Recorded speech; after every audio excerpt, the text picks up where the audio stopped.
Nabungi yung sprocket. Dapat rubber damper lang talaga yung papalitan ko. At yan na nga, binabaklas ko na yung gulong.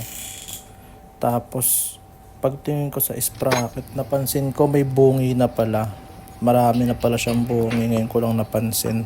Kaya lumabas muna ako, pumunta ako sa shop para bumili ng sprocket set. At yan na nga, tinatanggal ko na yung sprocket na luma. Kakabitan na natin yan ng bago. Buti meron tayong nabili. Kasi yung mga ibang shop na pinuntahan ko, puro walang stocks. At nilangisan muna natin yung mga bolts at hinigpitan natin ng kabilaan. Yan yung luma and ito na yung bago. Okay na siya. Binaklas na rin natin yung lumang rubber damper para palitan na natin ng bago.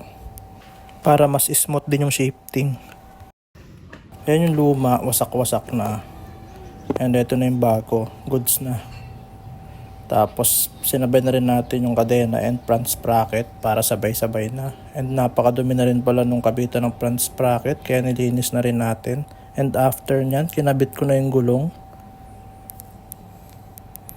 And after ko ikabit yung gulong, kinabit ko na yung kadena.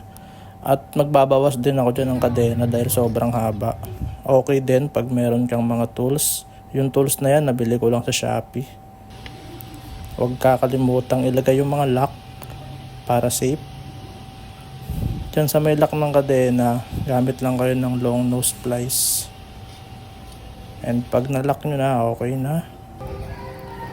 Goods. Pwede na ulit mag-rights.